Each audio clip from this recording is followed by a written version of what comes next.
ಆತ್ಮೀಯ H16 news ಅರ್ಥಾತ್ ಸೀತಾರಾಮ್ ನ್ಯೂಸದ ವೀಕ್ಷಕರೇ, ನಾನು ನಿಮ್ಮವ ಎಂ ಆಯುಧ ಮಲ್ಲಪ್ಪ ಜೊತೆ ಅವರು. ತಾವು ಈಗ ಸುದ್ದಿಗಳ ಲೋಕಕ್ಕೆ ಎಂಟ್ರಿ ಹೊಡಿತಾ ಇದ್ದೀರಿ. ಈ ಸುದ್ದಿಗಳನ್ನು ಪ್ರತಿಯೊಂದು ನೋಡೋ ಜೊತೆಗೆ ನಿಮ್ಮ ಅಭಿಪ್ರಾಯಗಳನ್ನು ಹಚ್ತಾ ಇರ್ರಿ. ಯಾಕಂದರೆ ಈ ಸುದ್ದಿಗಳು ನಿಮಗಾಗಿ, ನಿಮ್ಮ ಬದುಕಿಗಾಗಿ, ನಿಮ್ಮ ವೈಚಾರಿಕೆಗಾಗಿ, ನಿಮ್ಮ ತಿಳುವಳಿಕೆಗಾಗಿಯೂ ನಿಮಗೂ ಗೊತ್ತು. ಜೊತೆಗೆ ನಮಗೂ ನಿಮ್ಮೊಂದಿಗೆ ಇದೊಂದು ಮಾತಾಡುವಂಥ ಜೊತೆಗೆ ಸುದ್ದಿಗಳನ್ನು ಬಿಡುವಂಥ ಕೆಲಸ. ಈ ಕೆಲಸದಲ್ಲಿ ನಾವು ನಿಮ್ಮೊಂದಿಗಿದ್ದೀವಿ ಅಂತ ಹೇಳ್ತಾ ನೋಡ್ತಾ ಇರಿ ಸುದ್ದಿಗಳನ್ನು.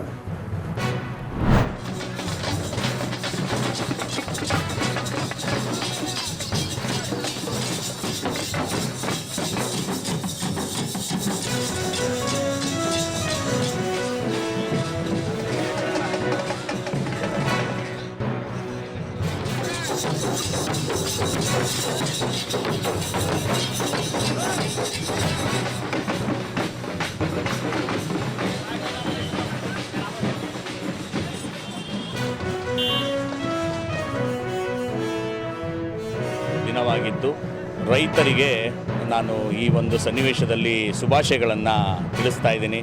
ಭಾರತದ ಎಲ್ಲ ಮಾಜಿ ಸೈನಿಕರು, ಮೈಸೂರಿನ ಮಾಜಿ ಸೈನಿಕರ ಪರವಾಗಿ ವಿಶ್ವ ರೈತ ದಿನದ ಶುಭಾಶಯಗಳನ್ನು ತಿಳಿಸ್ತಾ, ಸರ್ಕಾರವು ರೈತರಿಗೆ ಯಾವುದೇ ರೀತಿಯ ತೊಂದರೆಗಳನ್ನು ನೀಡದೆ ಎಲ್ಲ ರೀತಿಯ ಸವಲತ್ತುಗಳನ್ನು ಮತ್ತು ಸಹಕಾರವನ್ನು ನೀಡಬೇಕು.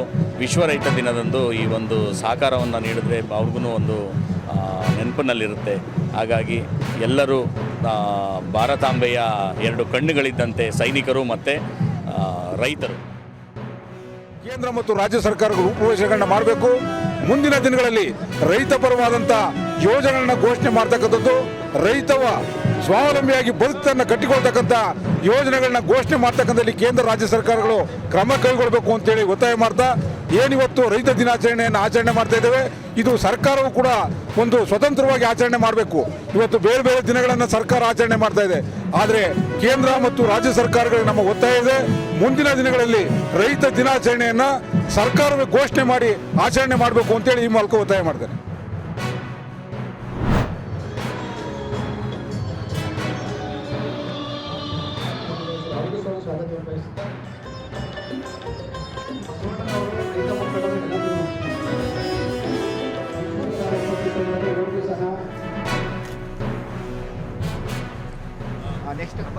ಸಾಕು ಸರ್.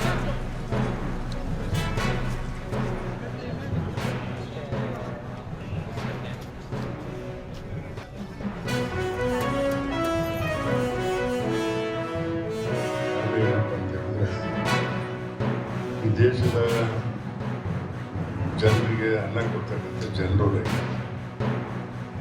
ಹಾಗಾಗಿ ರೈತರ ಬಗ್ಗೆ ನಮ್ಗೆಲ್ಲರಿಗೂ ಅಪಾರವಾದಂಥ ಪ್ರೀತಿ ಮತ್ತು ಒಳ್ಳೆಯ ಆತ್ಮೀಯವಾದಂಥ ಭಾವನೆ ಯಾವಾಗಲೂ ಸುಧಾರಿದೆ. ಆದರೆ ರೈತರ ಬದುಕು ಸುಧಾರಣೆ ಆಗಬೇಕು, ರೈತರ ಬದುಕು ಚೆನ್ನಾಗಿ ಆಗಬೇಕು ಅನ್ನೋದ್ರಲ್ಲಿ ಯಾವುದೇ ಸರ್ಕಾರ ಇದ್ದರೂ ಸಾಮಾನ್ಯವಾಗಿ ರೈತರ ಬಗ್ಗೆ ಹೆಚ್ಚು ಕಾಳಜಿಯನ್ನು ವಹಿಸ್ತದೆ ಅಂತ. ಮೆಣಸಿನಕಾಯಿ ಏನು ಮತ್ತು ಅರಿಶಿನ ಈ ರೀತಿ ಬೆಳೆಗಳನ್ನ ಬೆಳೆದು ಲಾಭ ದೃಷ್ಟಿಯನ್ನು ನೋಡ್ತಕ್ಕಂಥದ್ದು. ಹಾಗಾಗಿ ಸಿರಿಧಾನ್ಯಗಳನ್ನ ನಾವು ಆರೋಗ್ಯ ದೃಷ್ಟಿಯಿಂದ ಬೇಕು. ಈಗ ನಾವು ರೈತ ಅಂದರೆ ಬರೀ ಬೆಳೆಯುವಷ್ಟೇ ಅಲ್ಲ, ಅದು ಪಶುಪಾಲನಾ ಇಲಾಖೆ ಹಾಲು, ಅದರಲ್ಲಿ ಸಾಕಾಗಷ್ಟು ರೈತ ತನ್ನ ಜೀವನ ನಡೆಸಿತ್ತು. ಏನೋ ಆಗೋದಿಲ್ಲ. ಇವತ್ತು ಬಹಳ ಎಷ್ಟೋ ಜನ ರೈತರು ಬಹುಪಾಲು ರೈತರಿಗೆ ಒಳ್ಳೆಯದು ಮಾಡ್ತಕ್ಕಂಥದ್ದು. ರೈತ ದಿನಾಚರಣೆಯ ಶುಭಾಶಯಗಳನ್ನು ಕೋರ್ತಾ, ರಾಜ್ಯ ಸರ್ಕಾರ ತಮಗೆಲ್ಲ ತಿಳಿದಿರುವ ಹಾಗೆ ಇವತ್ತು ರೈತರ ಅಭಿವೃದ್ಧಿಗೆ ಕರ್ನಾಟಕ ರೈತ ಸಮೃದ್ಧಿ ಯೋಜನೆ, ಕೃಷಿ ಭಾಗ್ಯ ಯೋಜನೆ, ಕೃಷಿ ವ್ಯಾಕರಣದ ಸೂಕ್ಷ್ಮ ನೀರಾವರಿ ಘಟಕಗಳಿಗೆ ಹಾಗೂ ಹಲವಾರು ಕೃಷಿ ಪರಿಕರಗಳಿಗೆ ಇವತ್ತು ಸಹಾಯಧನ ನೀಡುವ ಮುಖಾಂತರ ನಮ್ಮೆಲ್ಲರಿಗೂ ಕೂಡ ಪ್ರೋತ್ಸಾಹವನ್ನು ನೀಡ್ತಾ ಇರ್ತಕ್ಕಂಥದ್ದು. ಆಚರಣೆ ಮಾಡ್ತಾ ಬರ್ತಾ ಇದ್ದೇವೆ. ಕಿರುಧಾನ್ಯಗಳೇನಿದೆ, ರಾಗಿ, ನವಣೆ, ಸಜ್ಜೆ, ಸಾಮೆ, ಜೋಳ, ಇವೆಲ್ಲ ಏನು ನ್ಯೂಟ್ರಿ ಸೀರಿಯಲ್ಸ್ ಇದ್ದಾವೆ, ಇವು ಅತಿ ಹೆಚ್ಚು ಆಂಟಿ ಆಕ್ಸಿಡೆಂಟ್ಸ್ ಇರುವಂತಹ ಒಂದು ಪೋಷಕಾಂಶಯುಕ್ತ ಆಗಿರುವಂತಹ ಧಾನ್ಯಗಳಾಗಿದ್ದಾವೆ.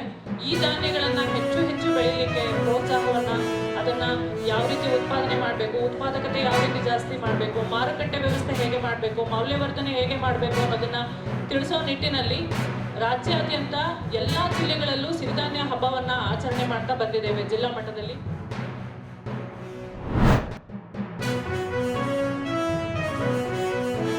परंतु उससे पहले मैं उनका फैक्ट चेक करूं या भारतीय जनता पार्टी उनकी बातों का खंडन करे, उससे पहले मैंने देखा कि यहां तो संगत ही राहुल गांधी की बातों को खारिज करने में लगी हुई है।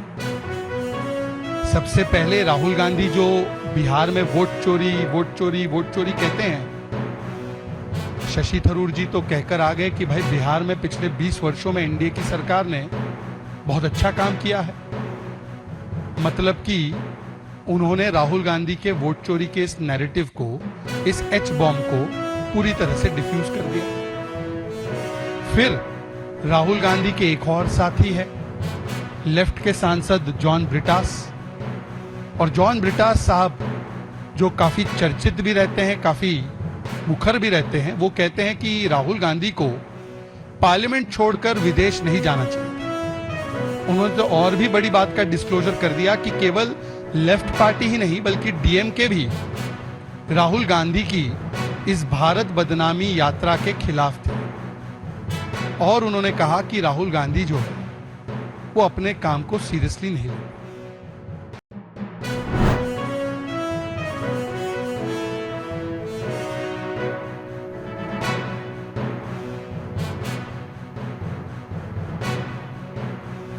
of the Kundapur Education Society.